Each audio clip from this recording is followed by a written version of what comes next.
एक ऐसे समय की कल्पना कीजिए जब पूरी पृथ्वी पानी में डूब रही थी, महासागर सब कुछ निगल रहे थे और पूरी मानवता का भविष्य बस एक धागे से लटका हुआ था। ये कहानी है उस महाप्रलय की और उस एक दिव्य शक्ति की जिसने सब कुछ बचाया। तो चलिए आज इसी कहानी की गहराइयों में उतरते हैं। ये कथा है भगवान विष्णु के पहले अवतार मत्स्य की।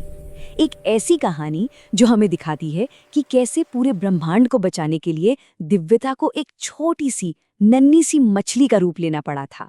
तो हमारी कहानी का पहला अध्याय हथेली में एक याचक। ये हैं राजा सत्यव्रत, जिन्हें हम बाद में मनु के नाम से जानेंगे।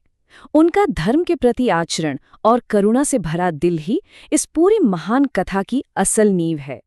हुआ यूं कि एक दिन जब वो प्रार्थना कर रहे थे तो एक नन्ही सी मछली उनकी अंजलि में आ गिरी और उसने गुहार लगाई, हे राजन, मुझे बचाइए, बड़ी मछलियां मुझे खा जाएंगी। अब देखिए, अपनी दया के लिए मशहूर राजा के लिए ये एक बहुत ही मामूली सा अनुरोध था, लेकिन असल में ये एक ऐसी परीक्षा थी जो आने वाले वक्त में ब्रह्मांड का भविष्य तय करने वाली थी। राजा ने मछली को एक बर्तन में रख दिया, लेकिन अरे देखते ही देखते वो इतनी बड़ी हो गई कि बर्तन छोटा पड़ गया। फिर उसे एक तालाब में छोड़ा तो वो पूरे तालाब के बराबर हो गई, तालाब से नदी में और नदी से विशाल महासागर में। हर बार वो अपने पात्र से भी बड़ी होती जाती और राजा का आश्चर्य और कर्तव्य दोनों बढ़ते चले गए। महासागर में उस मछली ने अपना असली विशाल दिव्य मत्स्य रूप प्रकट किया और भविष्यवाणी की, महाप्रलय की, एक ऐसी ब्रह्मांडीय घटना जो पूरी सृष्टि को शून्य कर देगी। ये कोई आम बाढ़ नहीं थी, नहीं, ये एक युगांत था, यानी एक युग का अंत और एक नए युग की शुरुआत।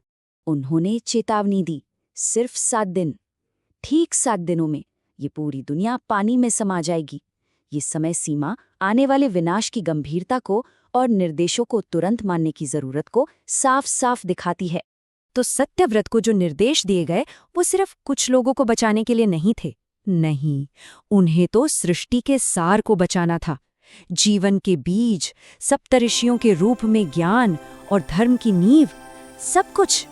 अब हम पहुंचते हैं कहानी के चरमोत्कर्ष पर, आस्था का लंगर, वो पल जहां प्रकृति के भयानक प्रलय के बीच दिव्य सुरक्षा का एक अद्भुत नजारा देखने को मिलता है। सोचिए, एक तरफ प्रलय का भयानक विनाश था, पहाड़ डूब रहे थे, नाव हिचकोले खा रही थी, और फिर दूसरी तरफ मत्स्य का वो शांत आश्वासन था। उनका सुनहरा सींग सिर्फ नाव के लिए ही नहीं बल्कि पूरी मानवता की उम्मीद के लिए एक लंगर बन गया। लेकिन ठहरिए, उस विनाश के बीच एक और संकट भी था, एक छिपा हुआ संकट। हयग्रीव नाम के एक राक्षस ने वेदों को यानी सृष्टि के सारे ज्ञान को चुराकर समंदर की गहराइयों में छिपा दिया था। तो मत्स्य का मिशन दोहरा था, सिर्फ जीवन को नहीं बल्कि उस ज्ञान को भी बचाना जिस पर भविष्य की दुनिया बननी थी।